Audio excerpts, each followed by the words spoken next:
hot takes, great debates, highlights, basketball.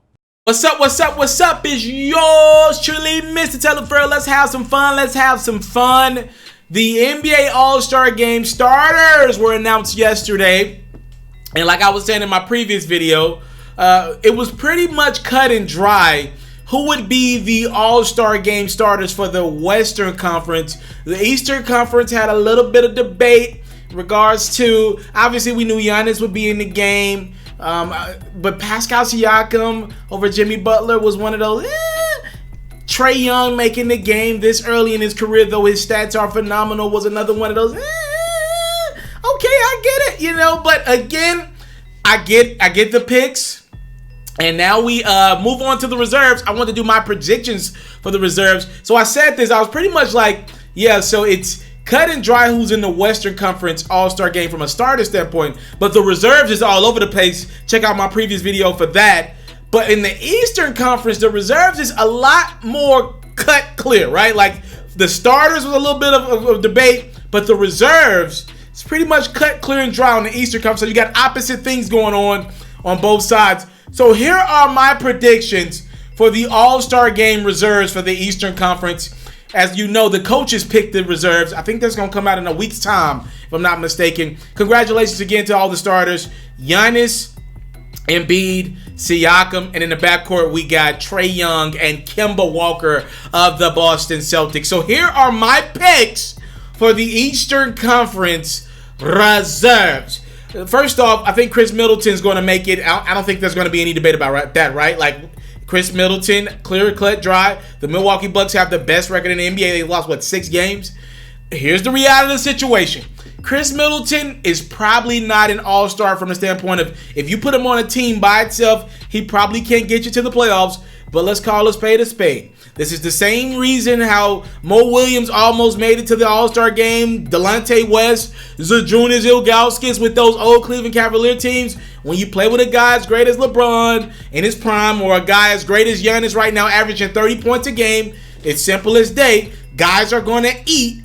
And it's, Chris Middleton's one of those guys that's eating. He missed a few games to start the season, averaging 20 a game right now. He's going to be an all-star for the second straight time. Another guy who I believe is a no-brainer. Do you know who's the second team in the Western Conference right now? It is not the Philadelphia 76ers. It would be the Miami Heat. And that team is led by Jimmy Butler. Jimmy Butler signed with Miami, left Philadelphia this summer. Look, let's call a spade a spade. We clowned him. We said he was selfish. We said he didn't know how to get along with teammates. That's been the thing that's kind of tracked Jimmy Butler over the last few years as he switched teams. But he's got that Miami Heat team balling. They play great together. He's got these rookies, Kendrick Nunn, Tyler Hero. He's got guys like Duncan Robinson balling. Bam Adebayo, who we're going to mention in a second. He's got these guys playing exceptionally well.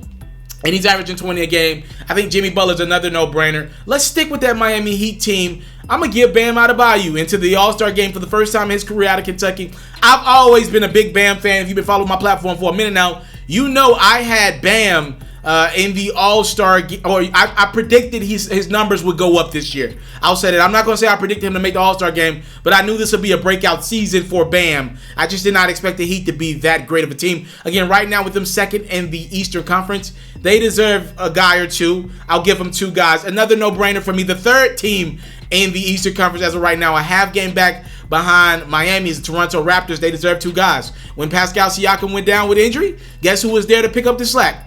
Kyle Lowry, reliable. All right, this dude's coming off being one of the big pieces to that championship team last summer. It's pretty much been a flip-flop. Pascal Siakam, as I already told you, is an all-star game starter. When he was healthy earlier in the season, Kyle Lowry was injured. Vice versa. When Pascal went down in November, December-ish, Kyle Lowry was there to pick up the slack. Lowry's averaging 20 a game. I don't really care what he was averaging. I know in All-Star, when I see one for the longest, I was not the biggest Kyle Lowry fan. I've never been the biggest DeMar DeRozan fan. But now looking back on it, I think Lowry is the guy. And I think DeMar DeRozan was the fluke. I am voting Kyle Lowry into the All-Star game. you cannot hate on how he's been able to keep that Toronto Raptors team together. They got Powell giving them a good spot right now, giving them good minutes. Siakam, obviously. This team has maximized what they got left after losing Kawhi Leonard. This team was supposed to be sellers at the deadline. They're looking around now like, yo, we might got a chance at making it to the Eastern Conference Finals or maybe the NBA Finals. I'm voting Kyle Lowry in. So what we got? We got 4 names, no-brainers to me. First time going to make this game, Jason Tatum. I'm going to get Jason Tatum in the game, averaging 21.5 points a game. He'll join Kemba Walker. Jason Tatum has expanded his game. I think losing Kyrie Irving, and I don't want this platform to be a I hate Kyrie Irving platform, but the truth is, without Kyrie Irving being around in Boston, Jason Tatum has just been only able to expand his game. He wants that contract that he just saw Jaylen Brown get. He's up for an extension this summer. He wants to get paid. Giving your team 21.5 points a game is going to get it done. I believe Boston's going to have to trade Gordon Hayward this summer and find a way to pay Jason Tatum. I believe Jason Tatum makes the All-Star game for the first time in his career. Next up, if you don't watch Indiana Pacer basketball, shame on you. They've got a lot of guys that play extremely hard, from T.J. Warren to T.J. McConnell to the Holiday brothers, both playing decent basketball for that team. Malcolm Brogdon playing well. We'll get to Malcolm in a second. But reliable for this team. He got the bag. And I'm going to be honest with y'all. I was one of those guys saying, I don't know if I pay Sabonis. That's a lot of money to give a guy who's just a role guy. You know what I mean? I was wrong. Every night Sabonis gives me 17, 18 points a game. You can pretty much lock him in for double-digit rebounds. He's giving you 9 a game. But I know a lot of games where Sabonis is in double digits with rebounds. Just reliable and there for his team. The Pacers have no business being a 5 seed in the Eastern Conference. They have not had their all-star Victor Oladipo all year. He's expected to make his debut in a couple days this season. This team, I just can't say enough about this team. They deserve a guy. Miles Turner's been out with injury. Malcolm Brogdon's been out with injury. It has to be Sabonis. I'm getting Sabonis in. And my last spot, I'm going to give it to Ben Simmons. You know, Ben Simmons' scoring is down. This is the lowest it's been in his career.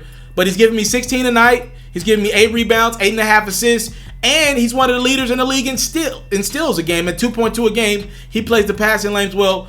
I'm getting Bill Simmons into the All-Star game. Joel Embiid has been out with injury.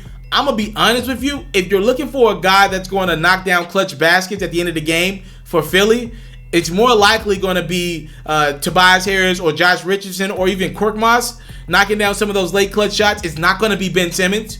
But, you know, he knows that it's not going to be him, and he makes his case in quarters 1 through 3 for the most part, right? He gets you enough points. He gets you enough rebounds, enough assists where you have to acknowledge him, and he's going to get that spot because he's such a physical specimen. Just this guy at that size being able to dribble the way he's able to and run that offense for Philly. He gets my last spot. Not a lot of snubs in the East. I guess the most notable one is Bradley Beal, averaging 27.5 points a game. 6 assists, but the Wizards are awful. They're one of the worst teams in the NBA. They're right around, they're 14 games under 500 right now. They're only 4 games back of Brooklyn in the playoff standings from that 8th spot. But Bradley Beal missed some time. I'm not really feeling his vibe. There are reports out in the atmosphere that he's calling out teammates, which I'm fine with, but y'all still not winning. You guys are piss poor, awful. 3-7 in your last 10 games. Most notably, the Wizards are one of the worst defensive teams in the NBA. As a matter of fact, they are the worst defensive team in the NBA, giving up 119.9 points a game. You giving up 120 a game. I'm sorry, I just cannot. If you're the leader of that team, I know he's averaging about 28. You got to call out guys defensively. I'm sorry, at some point. I know you're going to score a lot of points because you're giving up 120 a game, averaging 115. Like, this is not good. I'm sorry. Hold off on Bradley Beal. I'll explain how he's going to get in anyway. Malcolm Brogdon is the only other snub. The reason why Malcolm Brogdon is not going to get in for all my Pacer fans out there is because he missed 13 games. He's averaging 17-7. I was not sold on Malcolm Brogdon. I thought he'd be a fluke leaving Milwaukee. I thought he messed up, but he had to go get his money, and I ain't mad at that. I was wrong. He plays incredibly hard. He can lock in defensively night in, night out. I like what he's giving that Pacers team. Like I said, if you don't watch Pacer basketball, shame on you. It's a fun watch. and then they're going to get Oladipo in that backcourt. It's going to be crazy next year. But, in regards to Brogdon, just missing those 13 games, I'm going to dock him for that. Maybe next year. We'll see. Oladipo's going to come back. We'll see. I think Bradley Beal, though, he's still going to get in because I'm not sure if Joel Embiid's going to be back in time. We'll see. I know Embiid really likes the All-Star weekend. He might try to rush back, but Philly needs to do some damage in the playoffs this year. And with him out of the lineup, obviously, they need to be thinking long-term here. He got a lot of nagging injuries on that big body. So I think Joel Embiid will have a reserve pickup, and it'll either be like a Vucevic or a Bradley Beal, probably Beal. So those are my guys. I got Middleton, Butler, Bam, Lowry, Tatum, Sabonis, and Simmons. And I think that'll be every coach's pick. I think I'm going to get it 100% right with the coaches. The only one is Bradley Beal. I know the coaches like Bradley Beal. He's a good person and all that. They might give Beal a spot over Bam. I think that would be a mistake. But those are my picks for the Eastern Conference reserves. Please let me know in the comment box below. And like I was saying in my previous video, you don't have to agree with my selections. We don't make this for everyone to agree with us. Like, it's basketball. There's no right answers to a lot of the things that we're talking about here. It's debates. That's the fun in it, right? Like, give me your debate. You don't got to unsubscribe to me because you don't agree with me. Just come with an argument, and I'll respond to you in the comment box below. As simple as that. Let me know your Eastern Conference reserves. Make sure you check out some of my other content as well if you have not done so. I thank you guys so much for the time, love, and support. I don't take it for granted. Happy All-Star Week 2020 from Chicago. You into sports, we got you. NFL news, I got you. NBA news, NBA highlights, NBA full coverage, feature stories, all that great stuff, I got you. We even got a little bit of Madden and 2K mixed in. Subscribe to this platform, and I got you. More quality content on the way. Subscribe.